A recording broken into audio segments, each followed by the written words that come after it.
De parte del Señor y de Ministerio Internacional Vida.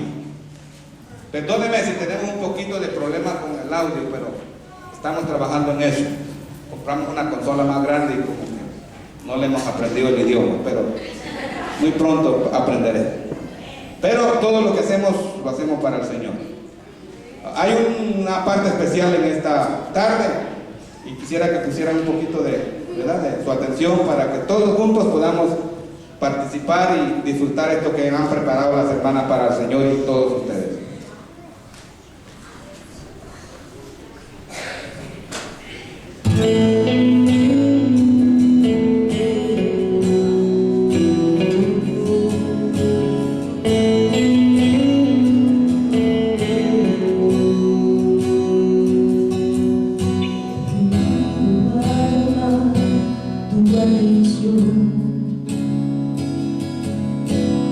Corazón mío.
Santo, santo.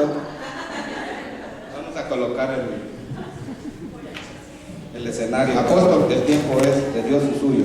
Que Dios lo use. Gracias, hermano David.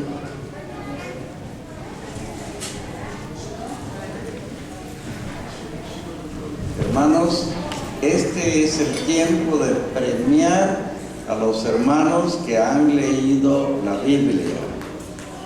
La Sociedad Bíblica dice, si usted lee 3 capítulos cada día y 5 el domingo, lee toda la Biblia en un año. Mi recomendación es que lea 5 capítulos cada día, para que así si hay un día en que por alguna razón no lee, no se atrasa. A las personas que durante todo el año 2012 hayan leído la Biblia completa, desde Génesis hasta Apocalipsis, yo le voy a dar un bello listón de seda como marcador para su Biblia, que dice: Misión Cristiana Evangélica Lluvias de Gracia. Leyó la Biblia en el 2012, escudriñar las Escrituras, San Juan 5:24. Si usted leyó la Biblia, pase en estos momentos, le vamos a dar su premio. Pero no se amontonen, hermanos. Quiero decirles, hermanos, que los cristianos no leen la Biblia. Se ha dicho que la Biblia es el libro más vendido, pero el menos leído de todos.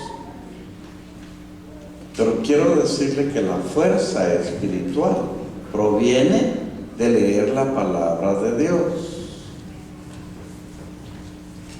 Yo todos los años he acostumbrado a leer 5 capítulos cada día.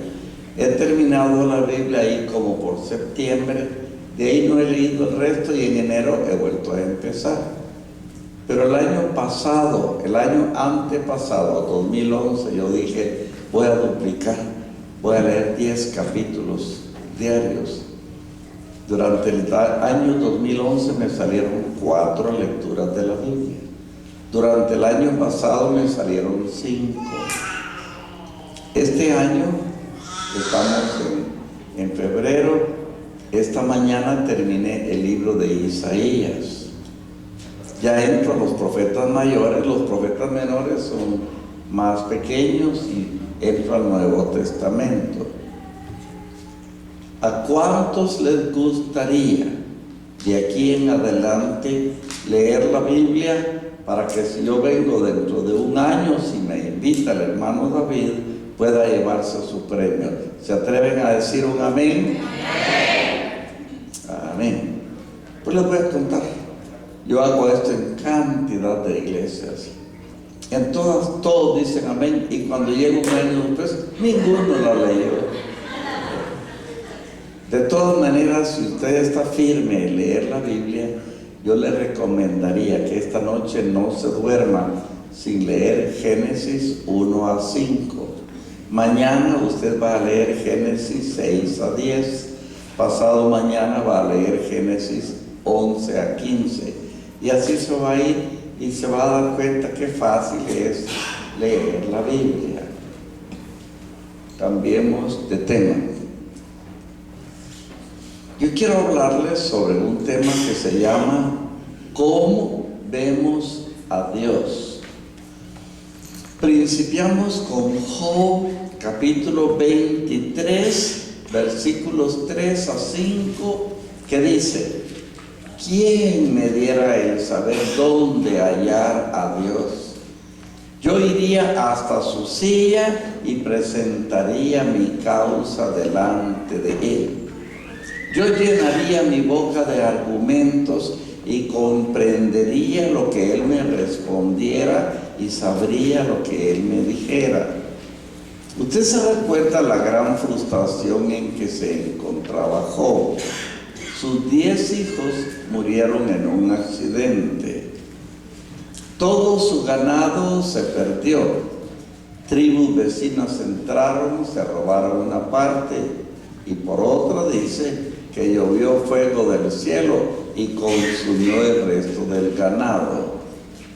Más que eso, le vino una enfermedad, una comezón en el cuerpo tan terrible que dice el texto que se rascaba con un pedazo de teja y no se saciaba. Llegó a un momento en que la propia esposa le dijo: todavía retienes tu integridad, maldice a Dios y muérete. Él le dijo: como habla cualquiera de las mujeres fatuas, has hablado, que recibimos de Dios el bien y el mal no lo recibiremos. La Biblia dice: en todo esto no pecó Job, ni atribuyó a Dios despropósito alguno. Es decir, Job decía: algún propósito tiene Dios en lo que me está sucediendo. Entonces, dentro de esa frustración, él dice: ¿quién me diera el saber dónde hallar a Dios? Yo iría hasta su silla y llenaría mi boca de argumentos. Yo comprendería lo que él me respondiera y sabría lo que él me dijera. Pero yo quiero decirles, hermanos, que la Biblia dice que cuando Dios creó al hombre, Dios bajaba con lo fresco de la tarde para platicar con Adán y con Eva. Pero Dios les dijo: de todo árbol del huerto pueden comer, pero del árbol que está en el centro del huerto, que es el árbol del conocimiento de la ciencia, del bien y del mal, no comeréis, porque el día que de él comiereis, ciertamente moriréis. Satanás en forma de serpiente, pero quiero que ustedes sepan que la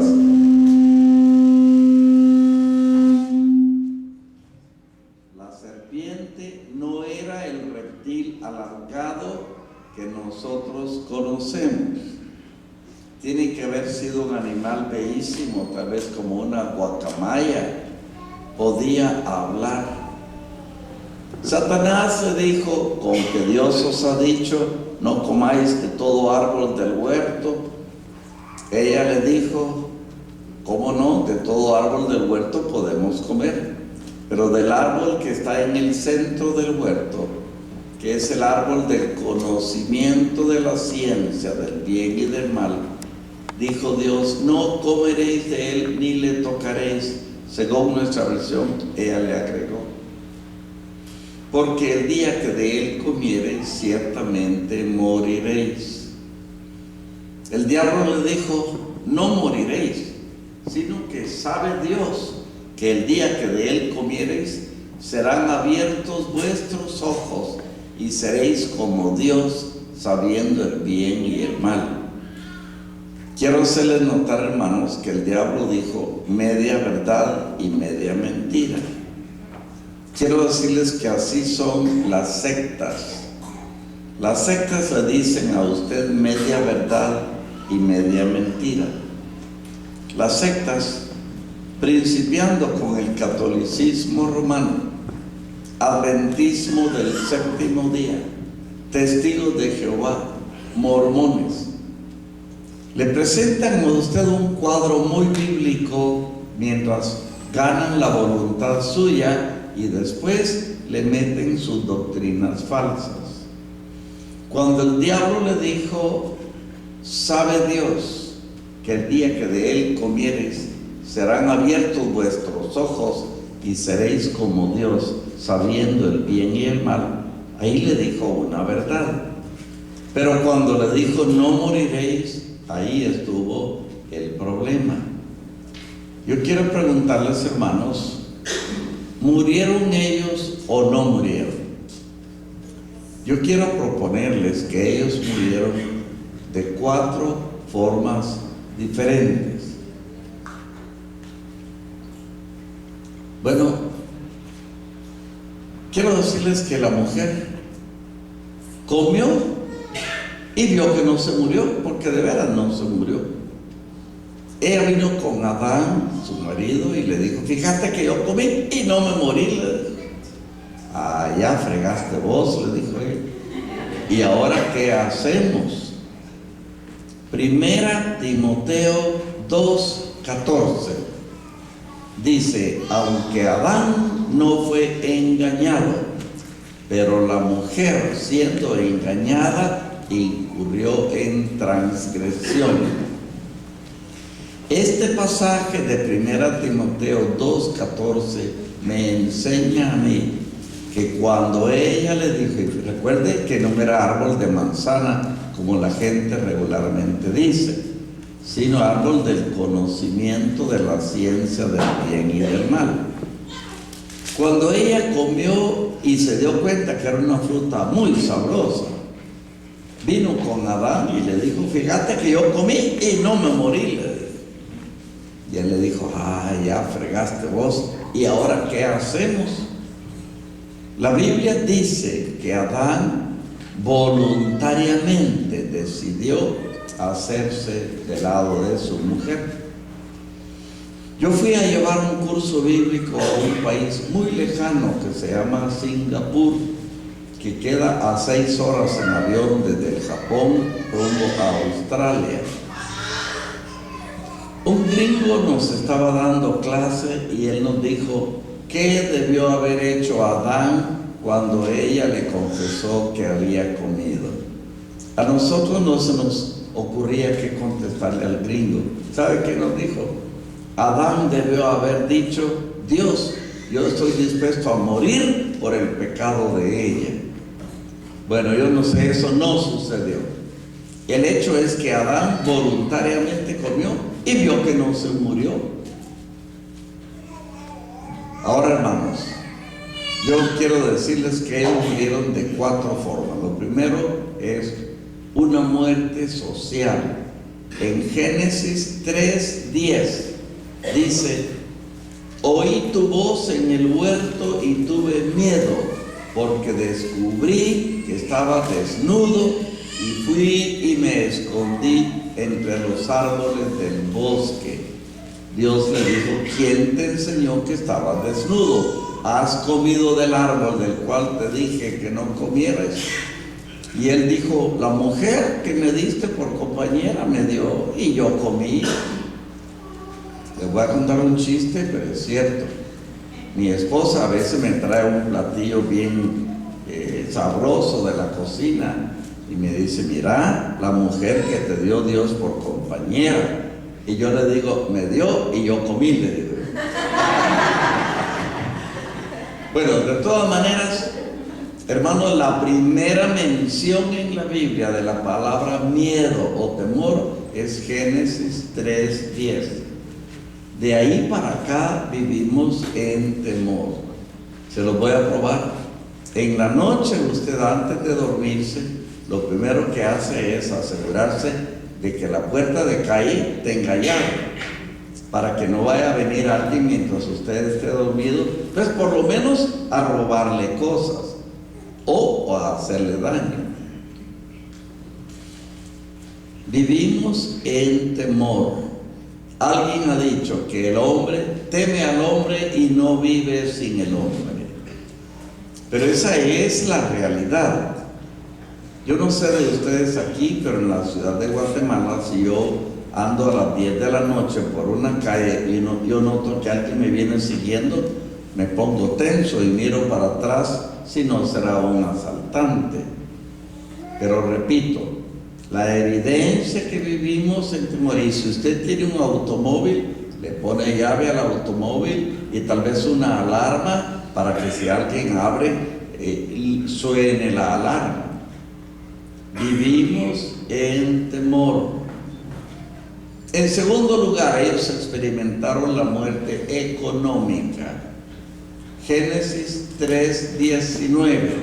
Dios los sacó del huerto de la abundancia y les dijo: con el sudor de tu frente comerás el pan hasta que vuelvas a la tierra, porque polvo eres y al polvo volverás. volverás. Las Naciones Unidas dicen, si usted come 3 veces al día y tiene una cama donde dormir, usted se clasifica entre los ricos de la tierra. Porque cada noche hay 2.000 millones de personas que se van a la cama con el estómago vacío. Yo estudié en la universidad en este país, en California. Cuando yo estudiaba ahí, yo recuerdo que los periódicos decían que el gobierno de Washington pagaba a los agricultores de Iowa, Kansas, Arkansas y otros estados del norte para que no produjeran más trigo.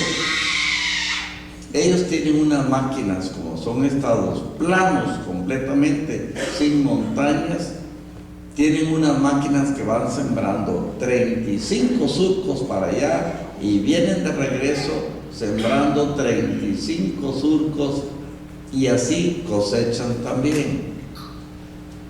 En ese tiempo los periódicos decían que el gobierno de Washington tiraba al mar cada año cientos de miles de toneladas de trigo para no botar el precio del trigo a nivel mundial. Pero ahora los Estados Unidos no se alcanzan para darle de comer al mundo. Hace un año leí que Rusia hizo un contrato con Washington para comprar de los Estados Unidos cientos de miles de toneladas de trigo. Hace 6 meses leí que Rusia hizo un contrato con la Argentina para comprar de la Argentina cientos de miles de toneladas de maíz. Quiero decirles, hermanos, ustedes no lo notan porque se encuentran en un país que tiene suficiente abasto. Pero hay hambre en el mundo actualmente.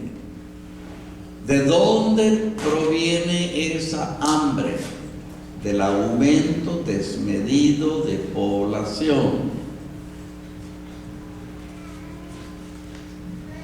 Algunos tontos llamados científicos, pero que tienen más de tontos que de científicos, le dicen a usted que el hombre ha estado en este planeta durante millones de años. No hay disparate más grande que ese. ¿Cómo sabemos cuánto será la población del mundo dentro de 100 años? Hacemos números de acuerdo al aumento de población y llegamos a ciertas cifras. Haga esos números para atrás y muy pronto usted va a llegar a cero. La población del mundo proviene del diluvio de Noé. Se calcula que en el tiempo de Cristo la población del mundo eran 100 millones de habitantes. Para el año 1900 la población había crecido a 1.000 millones. Se necesitaron 1900 años para que el mundo creciera en 1.000 millones de habitantes. Pero durante el siglo pasado, que lo iniciamos con 1.000 millones, se necesitaron 27 años para que el mundo juntara otros 1.000 millones. De ahí se necesitaron 12 años para que el mundo juntara otros 1.000 millones. Terminamos el siglo pasado con 6.000 millones. Lo empezamos con 1. Ahora, la población del mundo, vamos por el 2013, ha pasado ya de 8.000 millones. Miren, 1.000 millones de habitantes que exigen, desde que nacen, agua para bañarlos. Y el agua potable se está escaseando. Exigen ropa, exigen comida, exigen zapatos, exigen una casa donde vivir, exigen un automóvil. El aumento desmedido de población es lo que ha hecho que actualmente haya hambre. Quiero contarles que yo he viajado por 22 países. En todos los países, menos en los Estados Unidos y en Israel, he visto a niños pidiendo limosna en las calles. Bueno, la situación es dantesca, pero estoy diciendo que la pobreza y la pobreza extrema es una opresión diabólica, producto de la muerte económica por la caída de nuestros padres. En tercer lugar, ellos experimentaron la muerte del cuerpo. En Génesis capítulo 4 tenemos la historia de que Caín mató a su hermano Abel. Yo digo que Caín es el santo de los asesinos. En las cárceles deberían de tener una estatua a San Caín, y los asesinos deberían de venir a encenderle una candelita a San Caín. De todas maneras, hermanos, desde que nace un bebé, ya sabemos que un día se va a morir, aunque sea de 80 años. Cuando estábamos en tercer año de primaria, se nos enseñó que el ciclo de los seres vivos es que nacen, crecen, se reproducen y mueren. Nosotros los cristianos bíblicos tenemos otra perspectiva de la muerte.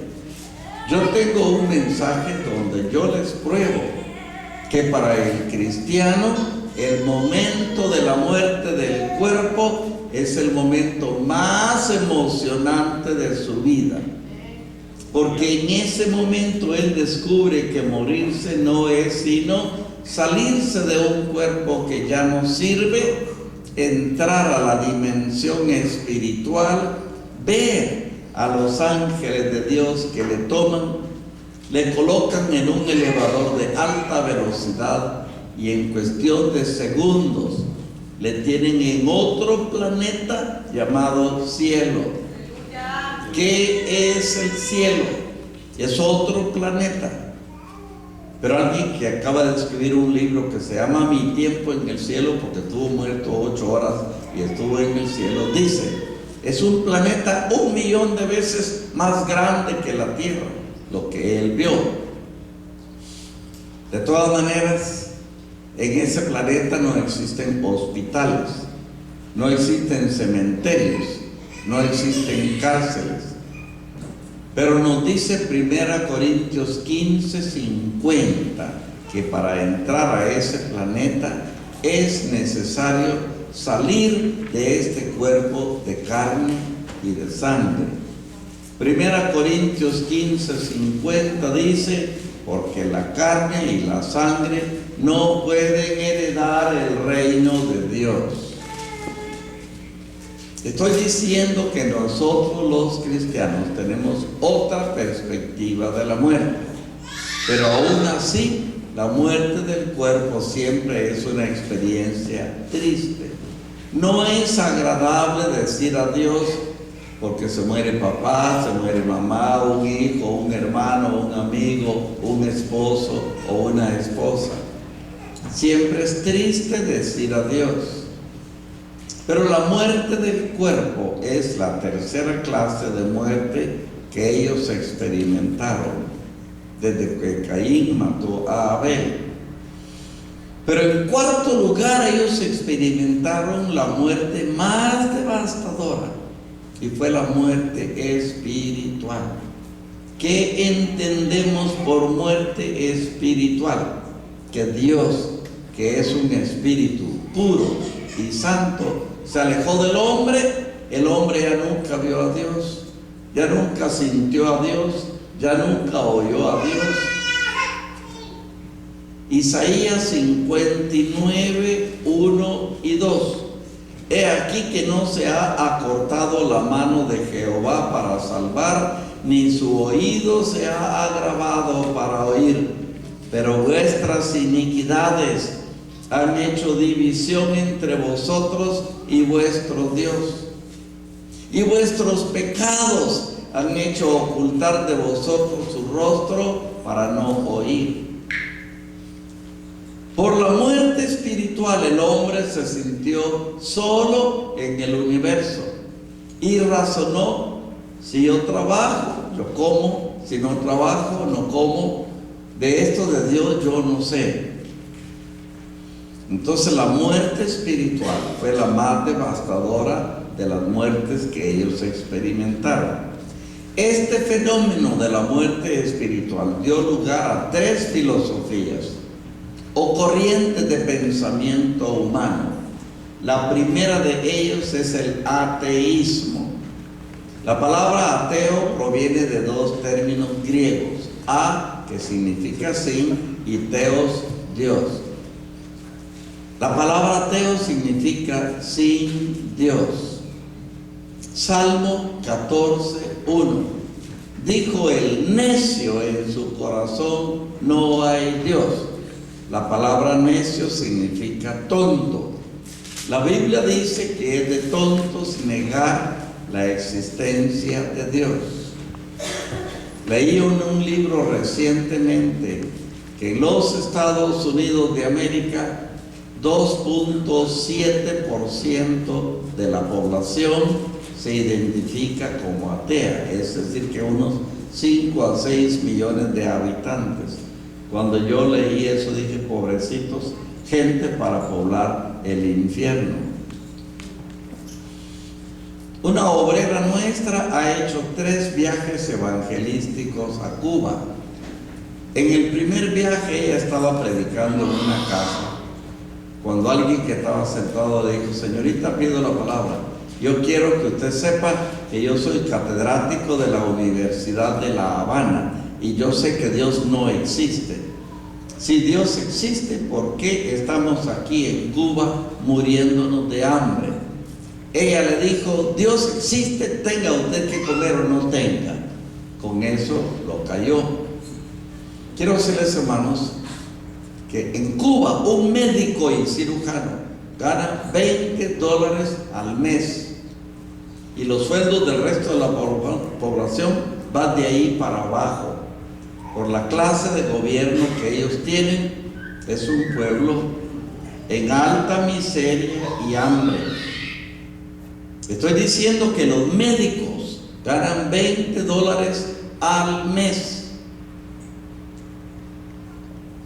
Bueno, un año después que ella regresó a Cuba, este catedrático averiguó que ella andaba por ahí, la buscó y le dijo: señorita, quiero que usted sepa que he recibido a Jesucristo como mi único Salvador y ahora asisto a una iglesia evangélica. Bueno, amén. Pero lo que yo quiero decirles es que ustedes se sorprenderán de qué cantidad de catedráticos universitarios dicen a sus alumnos, no solamente en este país, en todos los países: yo soy ateo, como quien dice, yo soy un gran filósofo y esta es mi filosofía. Pero la Biblia dice que es de tontos negar la existencia de Dios. Romanos 1:20: porque las cosas invisibles de Él, su eterno poder y deidad, se hacen claramente visibles a través de las cosas hechas, de modo que no tienen excusa. Pero surgió una segunda filosofía que se llama agnosticismo. La palabra agnóstico también proviene de 2 términos griegos: a, que significa sin, y gnosis, conocimiento. La palabra agnóstico significa sin conocimiento. El agnóstico dice: puede ser que exista Dios, pero yo no lo sé. Puede ser que exista el infierno, pero yo no lo sé. Cuando me muera me voy a desengañar si eso es cierto. Cuando yo estudiaba en California, iban a ejecutar. Ustedes saben que en este país sentencian a un reo a la pena de muerte, a los 3 meses le llevan a la cámara de gas o le llevan a la silla eléctrica. Patalee quien patalee, aquí a los 3 meses le llevan a la ejecución. En otros países no es así. En Guatemala sentencian a uno en la pena de muerte y brincan los ingleses con los derechos humanos de los delincuentes para defender al criminal. Y nunca ejecutan a un criminal. Iban a ejecutar a un criminal y una noche antes un pastor evangélico logró permiso para entrar a su celda y hablarle de su salvación. ¿Sabe qué le dijo el condenado? Conmigo no pierde el tiempo, yo soy agnóstico. Mañana cuando me maten me voy a desengañar si de veras existe el infierno. Hermanos, el agnosticismo es la excusa pues de los tontos. Porque el agnóstico confiesa, puede ser, pero yo no lo sé. Pero ustedes se sorprenderán de cuántos catedráticos universitarios les dicen a los hijos suyos en las universidades: yo soy agnóstico, como quien dice yo soy un gran filósofo y esa es mi filosofía.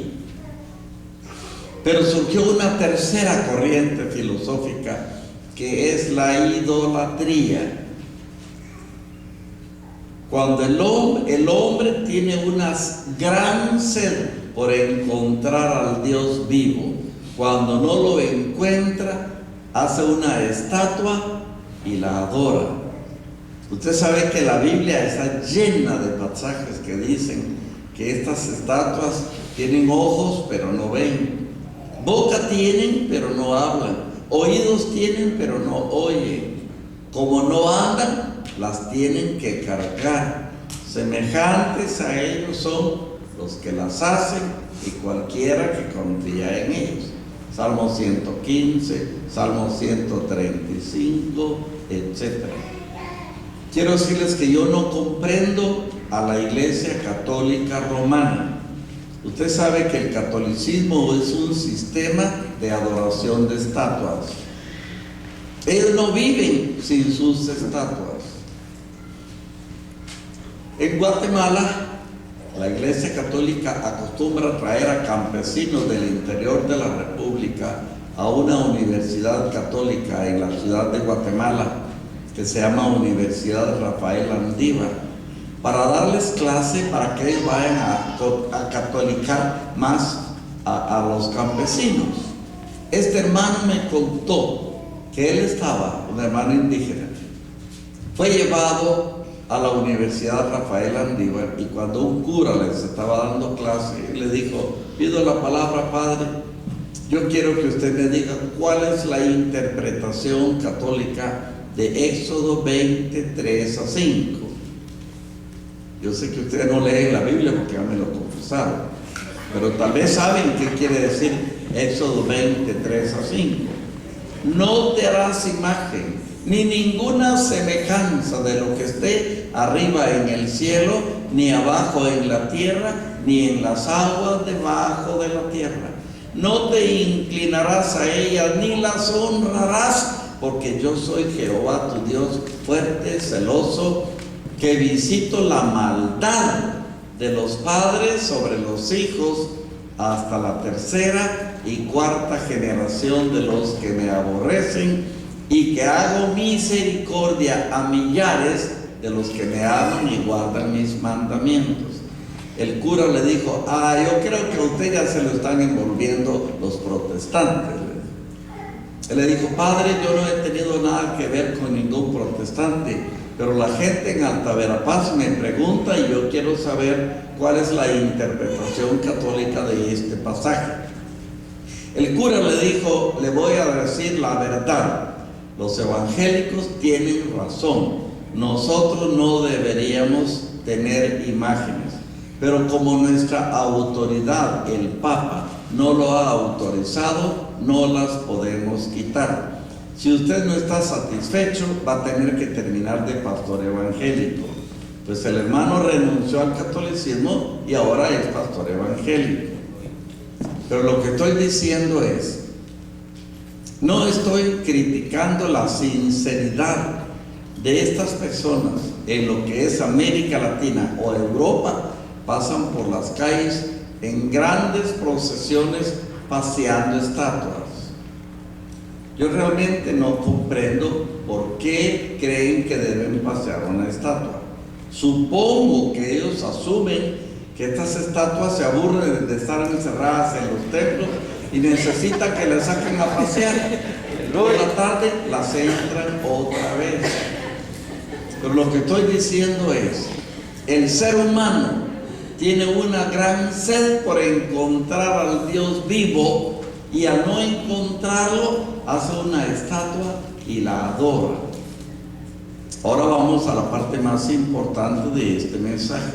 ¿Y nosotros cómo vemos a Dios?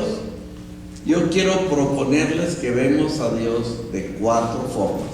En primer lugar, lo vemos en la naturaleza. ¿Por qué? Primero, porque Dios la hizo. Hebreos 11:3.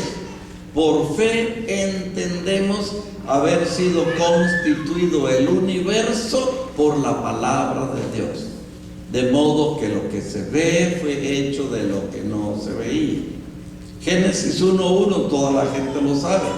En el principio creó Dios los cielos y la tierra. Quiero decirle, hermano, que estos llamados científicos, pero que según yo tienen más de tontos que de científicos, se han inventado una teoría que el mundo se formó porque hace millones de años hubo una gran explosión en el universo, que en inglés le llaman un Big Bang, que diseminó millones de partículas por todo el universo, y una de esas partículas que a través de millones de años se fue enfriando es la Tierra.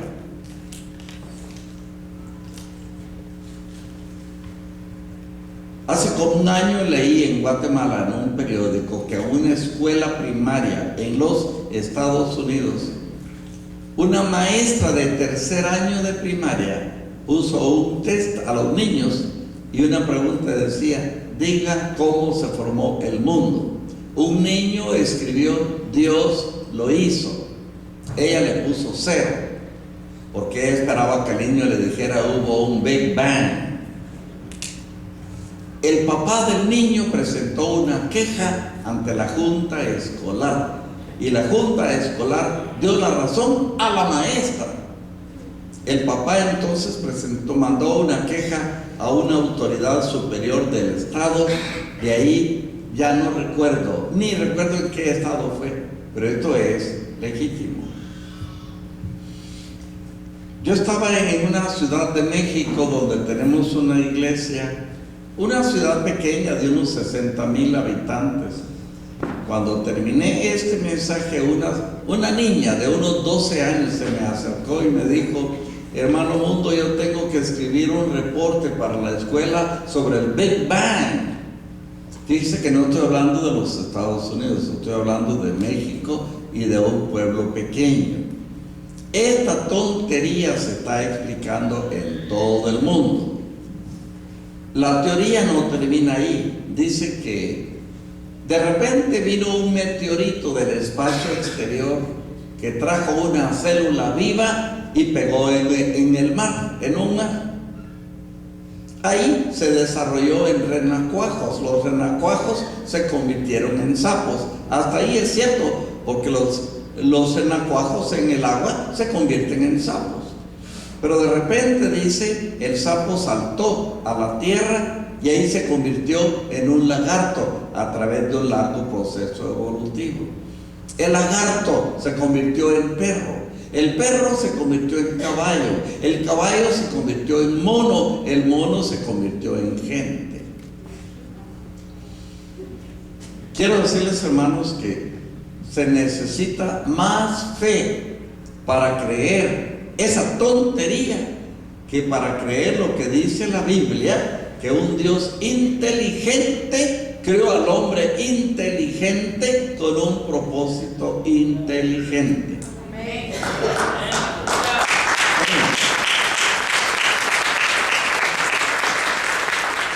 Quiero contarles que uno de los primeros cursos que yo llevé en la universidad en California, y era universidad cristiana, yo estaba estudiando para el ministerio pastoral.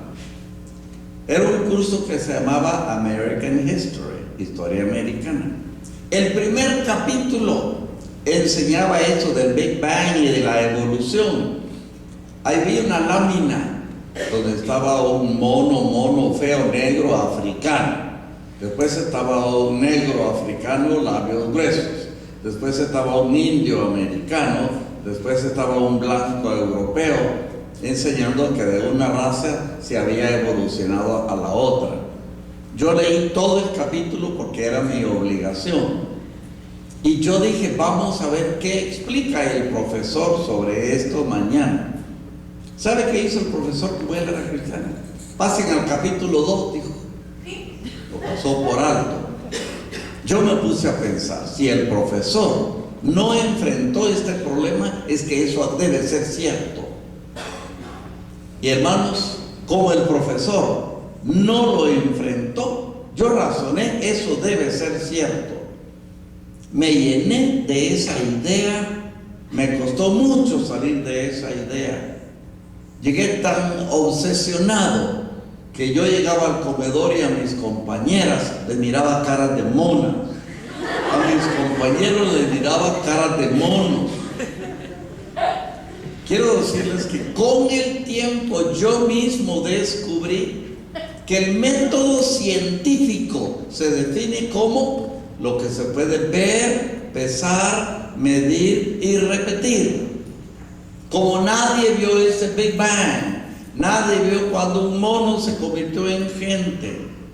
Esas son teorías.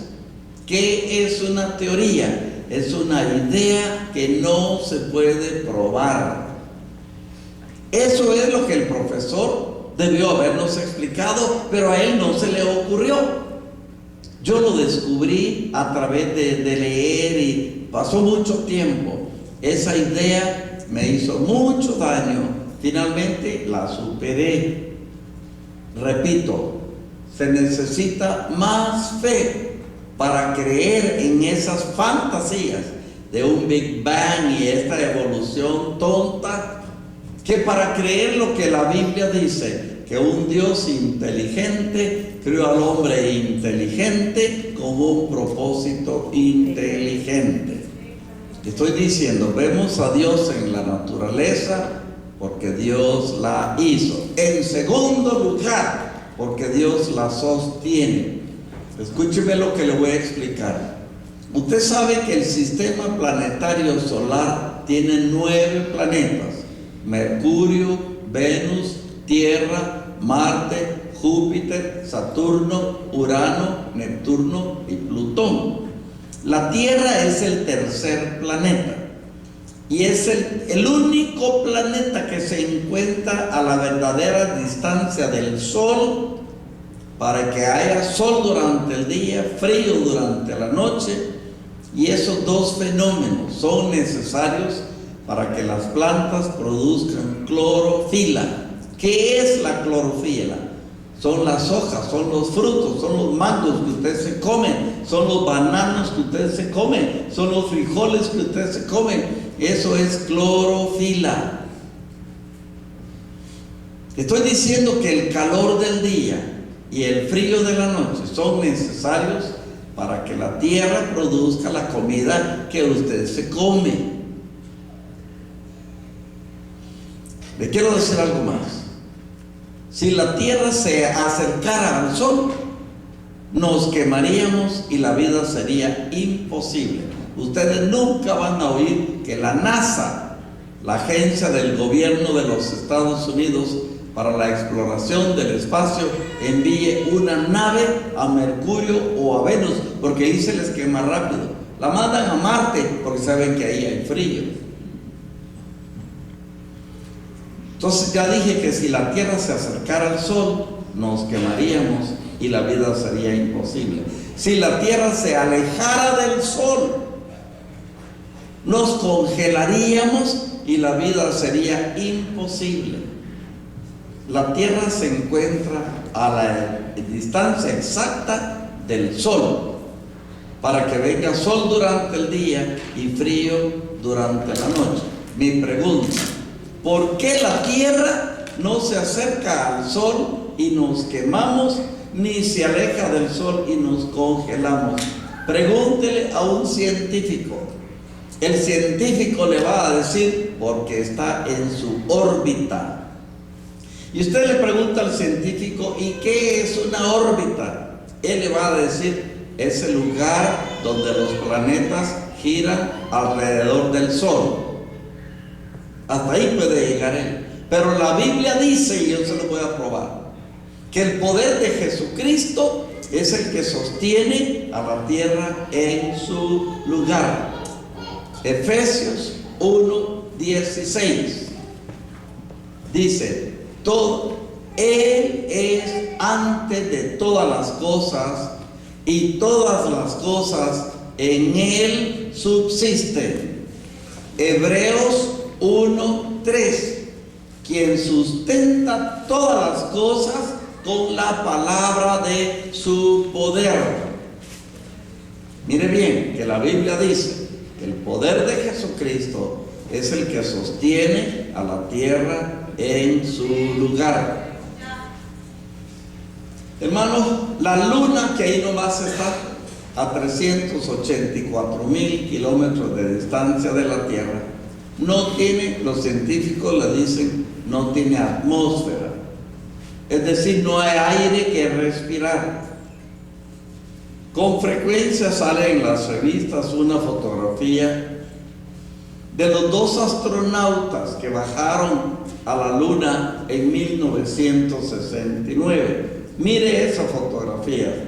Los astronautas tienen un cilindro de oxígeno en la espalda y en la nariz tienen una mascarilla para respirar. ¿Por qué? Porque la luna, que ahí nomás está, no tiene aire para respirar. Cuando yo era niño se popularizó un cantito allá por mi pueblo que decía, los marcianos ya llegaron ya, y llegaron bailando el cha-cha-cha. Pero esas son tonterías, porque los marcianos no existen. En los últimos 30 o 40 años, aquí en los Estados Unidos, y ha pasado a otros países, se ha popularizado un muñeco que le llaman E.T., extraterrestre. Y los niños ahí pasan toda la tarde viendo la tele, viendo al E.T. Otra tontería, porque los extraterrestres no existen. Escúchenme lo que les voy a explicar ahorita. Dios hizo de la tierra un paraíso, porque era para colocar aquí a su imagen y semejanza. No hay vida en ningún otro planeta. No se engañen. Repito, Dios hizo de la tierra un paraíso, porque era para colocar aquí a su imagen y semejanza el hombre. Entonces vemos a Dios en la naturaleza porque Él la hizo y porque Él la sostiene. En segundo lugar, vemos a Dios en la Biblia, en las Sagradas Escrituras. Cuando usted analiza los principios bíblicos sobre moralidad, usted se queda choqueado. Proverbios 14:1. La mujer sabia edifica su casa, mas la necia con sus manos la derriba. Proverbios 15:1. La blanda respuesta quita la ira, mas la palabra áspera hace subir el furor. Gálatas 6:7-8. No os engañéis, Dios no puede ser burlado, que todo lo que el hombre sembrare, eso también segará. El que sembrare para su carne, de la carne segará corrupción, mas el que sembrare para el Espíritu, del Espíritu segará vida eterna. Hebreos 4:12. Porque la palabra de Dios es viva y eficaz, y es más penetrante que toda espada de 2 filos, y que alcanza hasta partir el alma y el espíritu, las coyunturas y los tuétanos, y discierne los pensamientos y las intenciones del corazón. Me viene una historia que en una isla del Mar del Sur iba un gringo, un ingeniero petrolero manejando un jeep por un camino de tierra, cuando vio ahí a su izquierda a un nativo sentado sobre una piedra leyendo un Nuevo Testamento. El gringo frenó el jeep y se rió del nativo. ¡Ah! En mi país ya nadie cree en eso. Eso fue escrito por hombres. El nativo le dijo: mire, señor, yo no puedo contestar a sus argumentos. Lo único que yo le digo es que si no fuera por este libro, usted ya estaría en la olla. Era una tribu de caníbales. Estoy hablando del poder de la Biblia para cambiar el corazón humano. En tercer lugar, vemos a Dios en la conciencia humana. ¿Qué es la conciencia? Es el ámbito del espíritu donde Dios habla a todo ser humano. El criminal más empedernido siente necesidad de razonar por qué actúa de la manera en que actúa. Recuerdo un hermano que se crió en las calles, sin papá y sin mamá.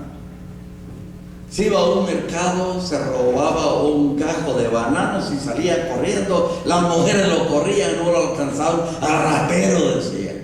Pero si no robaba, no comía. Y él decía: a estos ricos hay que robarles, porque si no, no le dan a uno.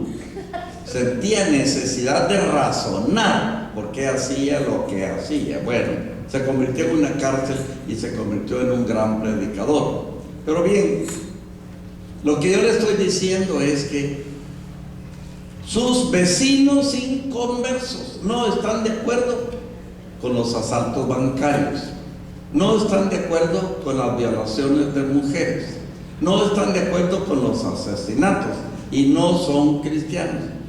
Van a un supermercado, ahí está toda la mercadería y no tocan nada, sino por algo más, porque se los pueden llevar presos. Pero sus vecinos inconversos van al supermercado y no tocan nada.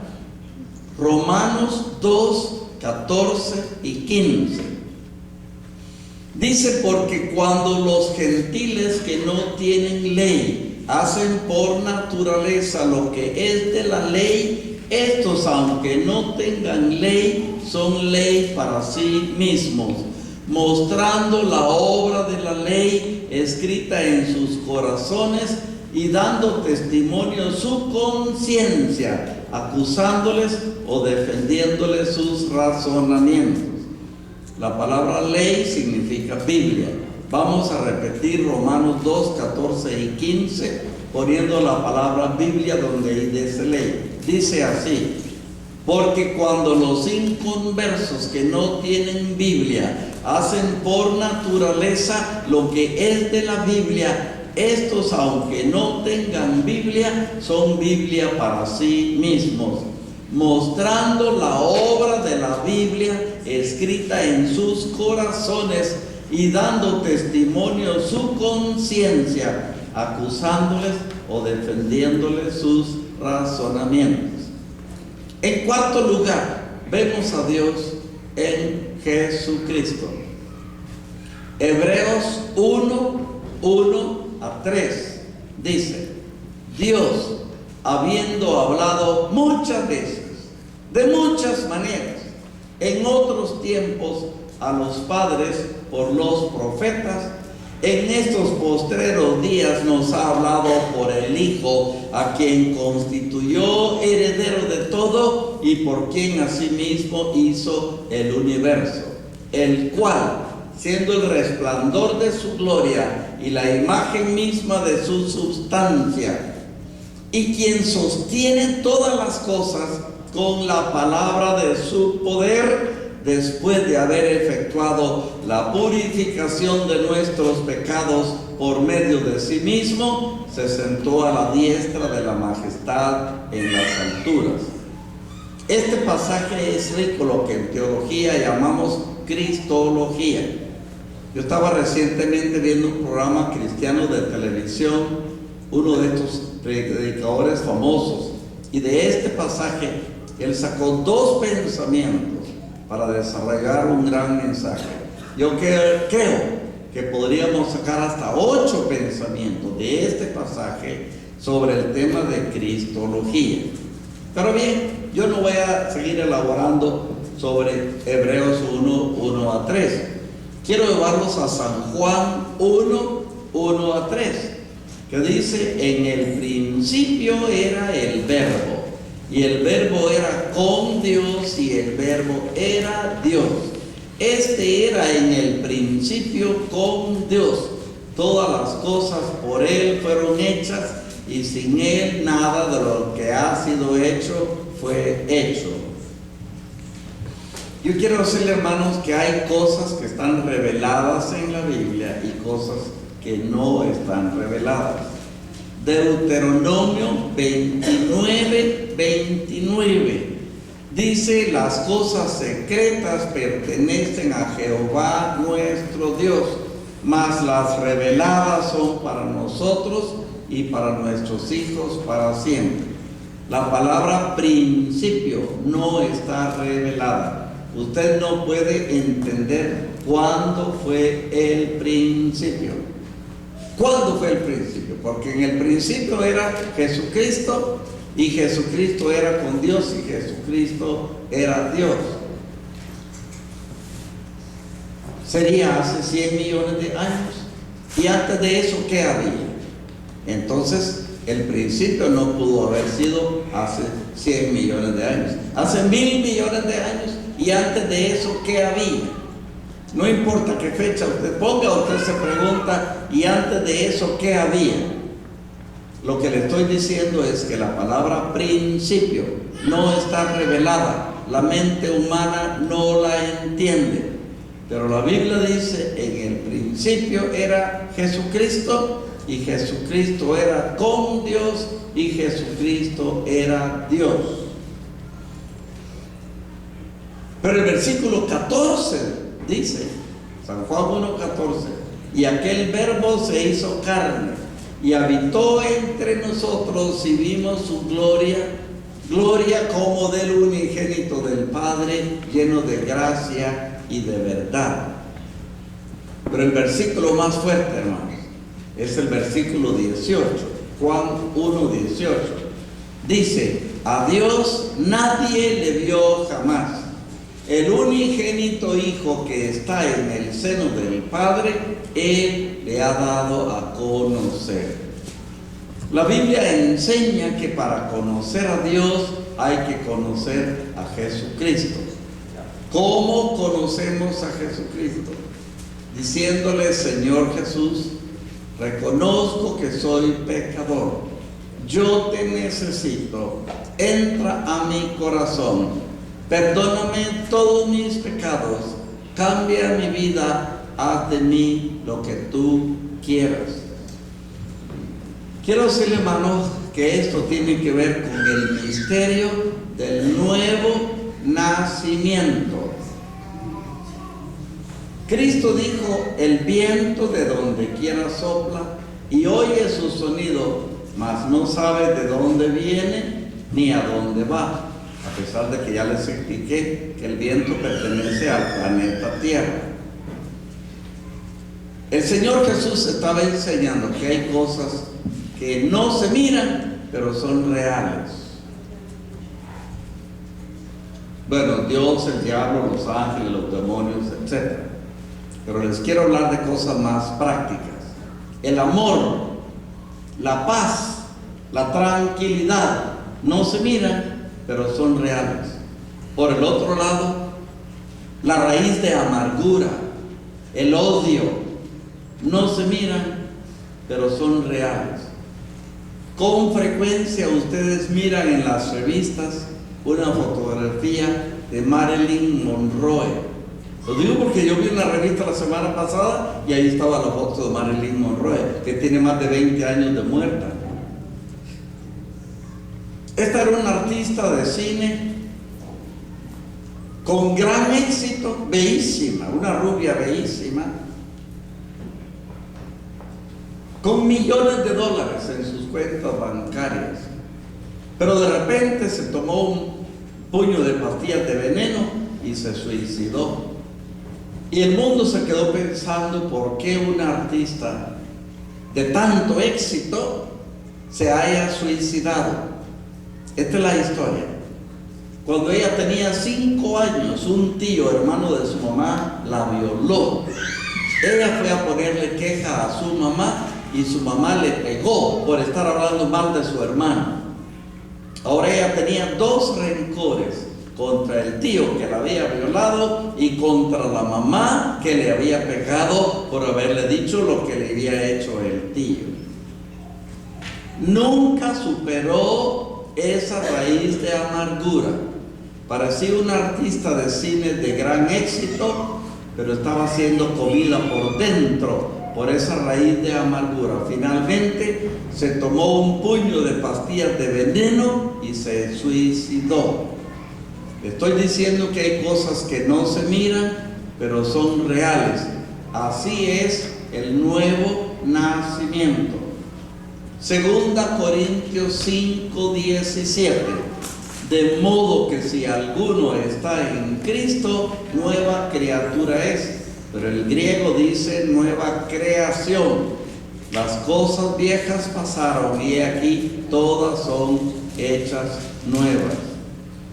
Quiero explicarle, hermano, cómo se produce el nuevo nacimiento. Que el Cristo Espíritu se fusiona con el espíritu humano y aparece la nueva creación. Quiero darle otro principio y aguántenme porque cuando me reúno con ustedes otra vez. Cada pecado que un hombre o una mujer cometen queda escrito en los libros de Dios. Apocalipsis 20:12. Y vi a los muertos grandes y pequeños de pie ante Dios, y los libros se abrieron, y otro libro se abrió, que es el libro de la vida, y fueron juzgados cada uno de ellos por las cosas escritas en los libros según sus obras. Quiero decirle, hermano, que el Espíritu Santo reprende al pecador. Le voy a dar algo que a usted tal vez no se le ha ocurrido. Los vecinos suyos que no son cristianos viven en medio de gritos, de ofensas y de malas palabras. Esa es la vida diaria en los hogares que no son cristianos. Yo tenía mi compañero gringo en California. Él me dijo un día: Mundo, vamos a ir a visitar a mis papás, pero de una vez le advierto que mis papás son muy racistas y yo no sé cómo lo vayan a recibir a usted, me dijo él. Fuimos a su casa. Su mamá se prendió de mí. Ella dijo que yo era una muñeca y ella me amó. Su papá estaba sentado ante el televisor con las patas para arriba. Él le llevó un disco de Billy Graham, donde había 2 mensajes de Billy Graham, los grandes discos que se usaban en ese tiempo. Cuando el papá vio la fotografía de Billy Graham, se encendió en ira y empezó a decir un montón de obscenidades y malas palabras contra Billy Graham. ¿Qué mal estaba haciendo Billy Graham? Nada, solo vio la fotografía de Billy Graham y se encendió en ira.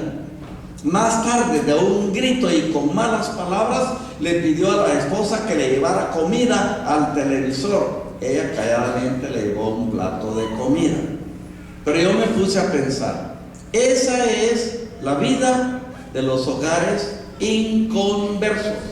Hermanos, el inconverso se mantiene tenso, de mal carácter, de mal humor, y para calmar sus nervios necesita un cigarrillo y otro cigarrillo, un trago de licor, otro trago de licor, un poco de droga o lo que fuere. ¿Por qué los inconversos se mantienen tensos y de mal humor? Porque el Espíritu Santo les reprende día y noche por sus pecados, porque sus pecados están escritos en los libros de Dios. Cuando uno de estos genuinamente recibe a Jesucristo, sus nervios se calman. Pasa 8 días sin fumar y él no se ha dado cuenta. Ya no necesitó ni tabaco, ni licores, ni drogas. ¿Qué es lo que ha sucedido? Que sus pecados quedaron borrados de los libros de Dios por la sangre de Jesucristo. El Espíritu Santo dejó de reprenderle y ahora él tiene sus nervios calmados y no necesita de cigarrillos ni de licores. Quiero decirles que nosotros cristianos nos acostumbramos a movernos entre la gente cristiana. Yo no sé de ustedes acá, pero en Guatemala, si yo necesito un albañil, ya sé que hay un hermano de la iglesia a quien puedo contratar. Si necesito quien me haga un traje, hay un hermano de la iglesia que hace trajes. Y yo solo trato con gente honesta, cristiana, que no dice malas palabras y que es calmada y de buen humor, porque son cristianos. Y se nos olvida cómo viven los hogares inconversos. Yo recuerdo en Guatemala cuando una vecina nuestra gritó: ni yo misma me aguanto. Para que una mujer diga ni yo misma me aguanto, es que la cosa está seria, hermano. Pero eso sucede porque el Espíritu Santo les reprende día y noche, porque sus pecados están escritos en los libros de Dios. Y en el día final, cada uno mirará un video con su vida de las cosas que querían olvidar y se darán cuenta por qué van al lago de fuego. Ya quiero ir terminando. Lo que yo quiero decirles es que para encontrar a Dios necesitamos humillarnos y decir: Señor Jesús, entra a mi corazón, perdona mis pecados, cambia mi vida, haz de mí lo que tú quieras, dame el regalo de la vida eterna. Cuando la persona hace esa oración, todo cambia. Cambia su manera de pensar, cambia su manera de sentir, cambia su manera de ver la vida. Dios deja de ser una figura lejana e incomprensible y ahora es una presencia cerca de la persona. Inclinemos nuestros rostros. Yo voy a hacer una invitación. Yo no sé si tenemos aquí personas que no han recibido a Jesucristo, pero si hubiera aquí alguna persona que nunca ha dicho: Señor Jesús, entra a mi corazón, yo quiero darle esta oportunidad para poder ayudarle.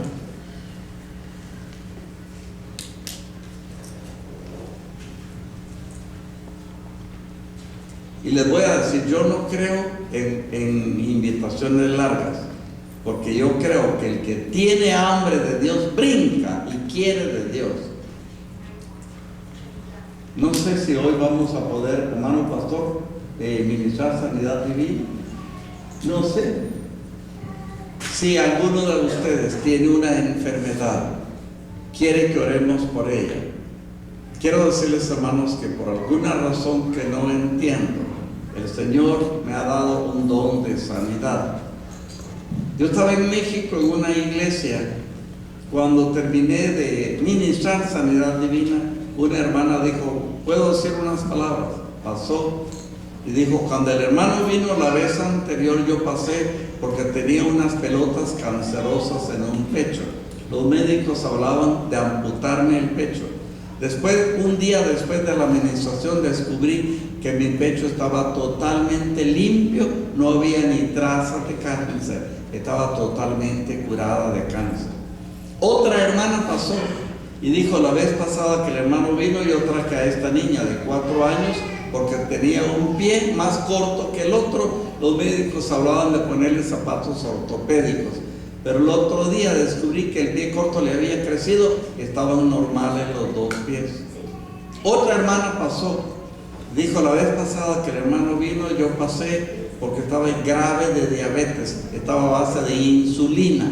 El otro día descubrí que no necesitaba ni insulina ni ninguna medicina para diabetes, estaba totalmente sana. Hermanos, a estos milagros estoy acostumbrado yo a donde quiera que voy. Les voy a contar, en la ciudad de Monterrey, México, pasó un hermano que solo tenía el ojo izquierdo y en el ojo derecho tenía un hoyo. Yo no sé, qué atrevido que soy, o tal vez fue del Espíritu, y yo le dije, es posible que en la mañana le haya crecido el otro ojo. Y admírese, el otro día tenía los dos ojos, le había crecido el ojo donde solo había un hoyo. A estos milagros estoy acostumbrado yo. Yo voy a bajar ahorita, voy a ministrar sanidad divina. Si usted tiene interés, tiene una enfermedad, pase para acá, hermano.